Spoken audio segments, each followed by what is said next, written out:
Parliament கேமராவுக்கு மட்டும்தான் வெட்டி வீத்துக்களை பீத்துகிறாரே ஒழிய மக்களுக்கான முகப்புத்தகத்தில் ஒழுங்காக தமிழில் கூட வசனத்தை எழுத தெரியாமல் நாங்கள் சிங்களத்தில் கதைக்கும் போது ஒரு சில மம நம என்று விட்டோம், அதை பெருசாக தூக்கி கதைப்பதுதான் இவருடைய பழக்கம். நாங்கள் தம்பி இளங்குமரன் இந்த சப்ஜெக்ட் தொடர்பாக எத்தனை நிமிஷம் காய்ச்சினவர் நீங்கள் எப்ப நிப்பாட்டினீங்கள்?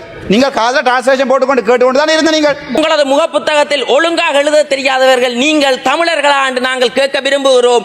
ஒருவேளை சிங்களவர்களா மாறிவிட்டார்கள், மாறினாலும் பிரச்சனை இல்லை, கேட்கிறேன் அவரிடமே.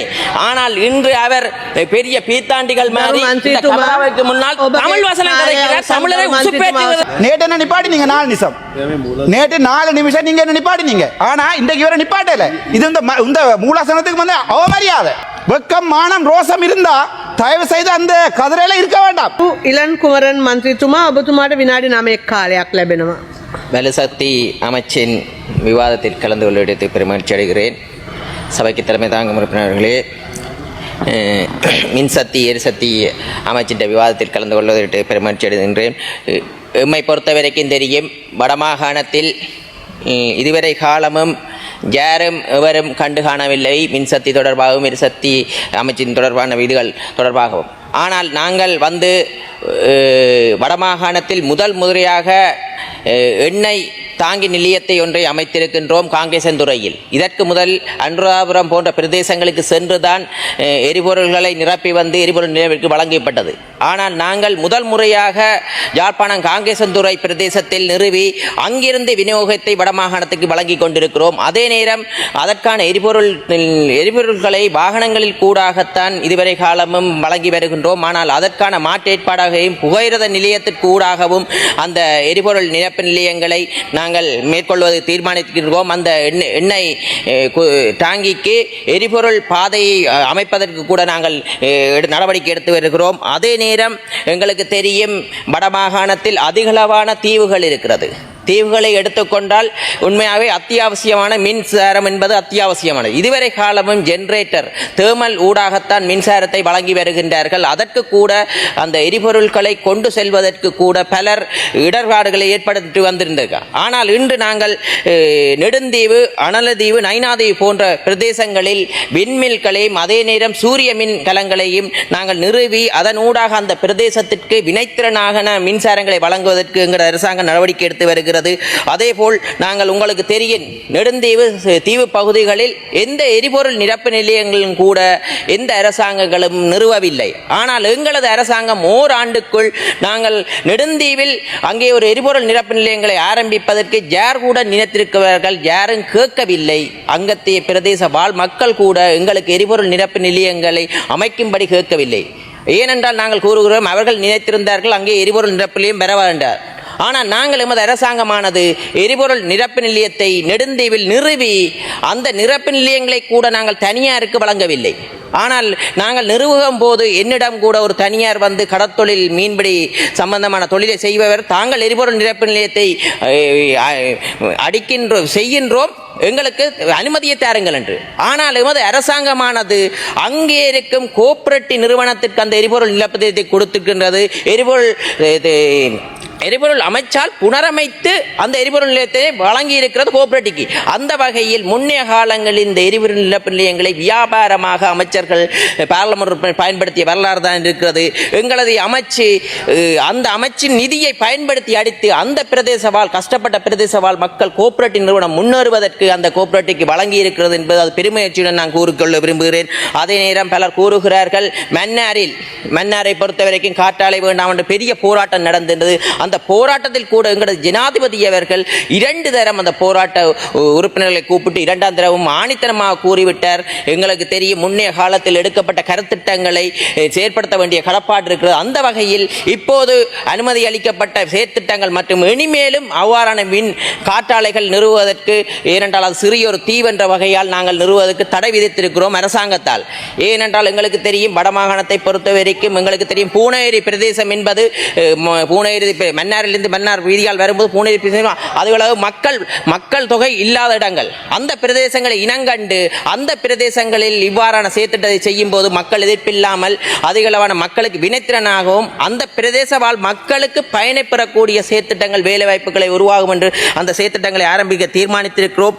அதே நேரம் உங்களுக்கு தெரியும், மீன்பிடிக்கு கூட பலுசக்தியினூடாக மீன்பிடி இயந்திரங்களை உருவாக்குவதற்கான ஆய்வுகள் கூட நடைபெற்று வருகிறது. இதுவரை காலமும் எரிசக்தி கூடாகத்தான் மீன்பிடியை பயன்படுத்தி வருகிறார்கள்.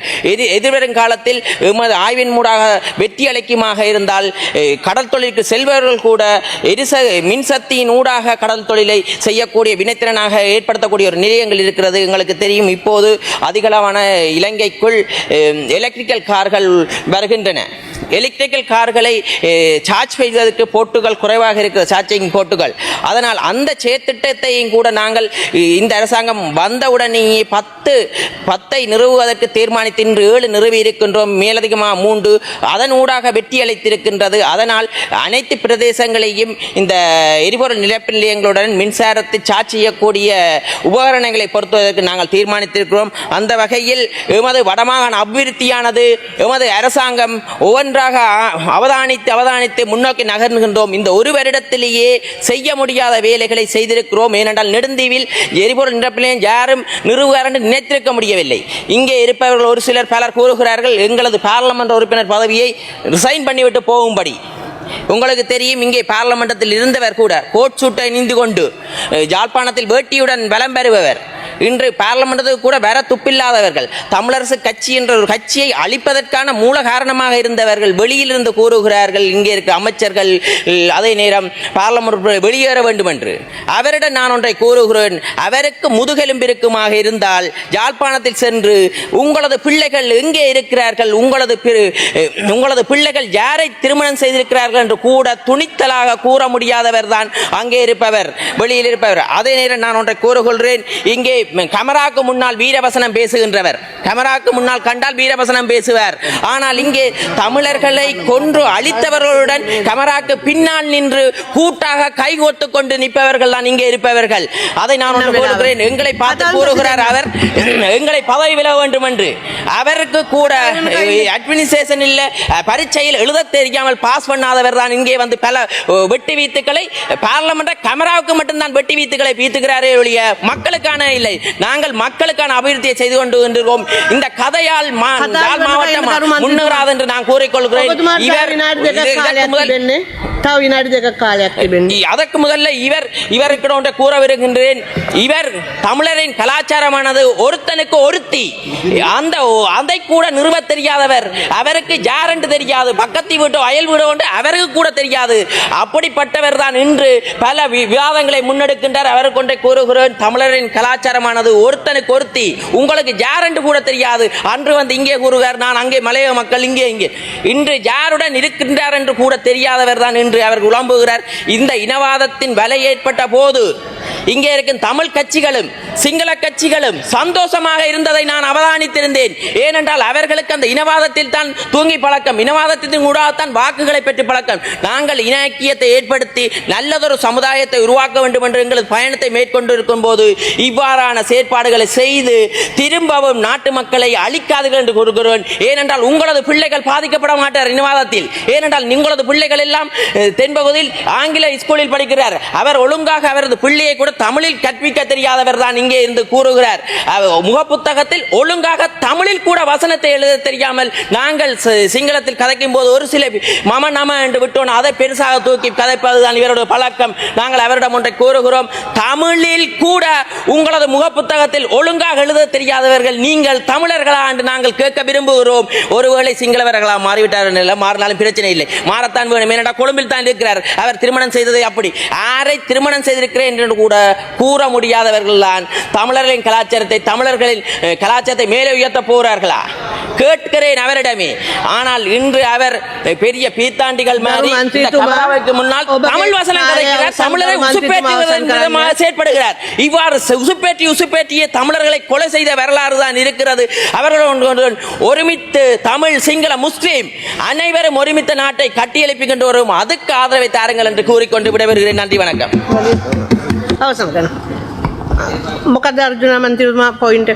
இந்த பாயிண்ட் ஆஃப் ஆர்டர் நான் தமிழில் சொல்ல விரும்புகிறேன். என்னுடைய தாய்மொழி தமிழ், ஆகவே நான் தமிழில் சொல்ல விரும்புகிறேன். 91 wait no member shall make any imputation of improper motive against another member. அது ஒரு பாயிண்ட். ரெண்டாவது ஈய வாசிங்கோ, every member must confine his observation to the subject under discussion. எனக்கு இப்போ சொல்லுங்க தம்பி இளங்குமரன், இந்த சப்ஜெக்ட் தொடர்பாக எத்தனை நிமிஷம் காய்ச்சினவர் நீங்கள் எப்போ நீங்கள் காதில் டிரான்ஸ்லேஷன் போட்டுக்கொண்டு கேட்டுக்கொண்டு தான் இருந்த நீங்கள் சப்ஜெக்ட் சம்பந்தமாக இன்றைக்கு மின்சார விதி சம்பந்தமாக சப்ஜெக்ட் போய்கொண்டு இருக்கு. நீங்கள் இன்றைக்கு அதை கேட்டுனீங்களா நிப்பாட்டினீங்களா? நேற்று என்ன நிப்பாட்டினீங்க 4 நிமிஷம், நேற்று 4 நிமிஷம் நீங்கள் என்ன நிப்பாட்டினீங்க. ஆனால் இன்றைக்கு இவரை நிப்பாட்டல. இது இந்த மூலாசனத்துக்கு வந்து அவமரியாதை. முதல்ல தயவு செய்து இருக்க வேண்டாம், தயவு செய்து அங்கால போய் இருங்க. உங்களுக்கு வெக்கம் மானம் ரோசம் இருந்தா தயவு செய்து அந்த கதிரையில இருக்க வேண்டாம். நேற்று இதே மாதிரி தான் நான் சம்பந்தம் இல்லாம கதைக்கிறேன்னு சொல்லி 4 நிமிஷத்துல 2 நிமிஷம் குழப்பினீங்கள். உங்களோட கட்சிக்கு ஒரு நியாயம், என்னுடைய கட்சிக்கு ஒரு நியாயமா? பதில சொல்லுங்க தயவு செய்து. நான் தமிழ் நான் தமிழர், நெஞ்சில் அடிச்சு சொல்றேன், நான் தமிழர். எனக்கு இனவாதம் இல்லை, நான் சிங்கள மக்களை காதலிக்கிறேன், ஆனா நான் தமிழர். எனக்கு பதில சொல்லுங்க. பதில சொல்லுங்க, நீங்க பதில சொல்லுங்க. ஓ பதில சொல்லுங்க. நீங்க මට අයියා මට සිංහලෙන් කතා කරන්න ඕනේ නැහැ. මේක මට දෙමළෙන් කතා කරන්න ඕනේ. මට අයිතිය තියෙනවා දෙමළෙන් කතා කරන්න. මට සිංහල පුළුවන්. මම ආදර කරන්නේ වැඩිපුර සිංහල මිනිස්සුව. හැබැයි මට මේක දෙමළෙන් උත්තර දෙන්න ඕනේ ඔබලා. කොහමද මෙතුමා අදාළ සබ්ජෙක්ට් එක නැතුව කතා කරන්නේ? කොහමද ඔයගොල්ලෝ දුන්නේ? මට පොයින්ට් එක දැන් සාමාන්‍ය පොයින්ට් එක කියන්නේ கௌரவ தலைமை தாங்கும் அதிகாரி அவர்களே, அதாவது தலைமை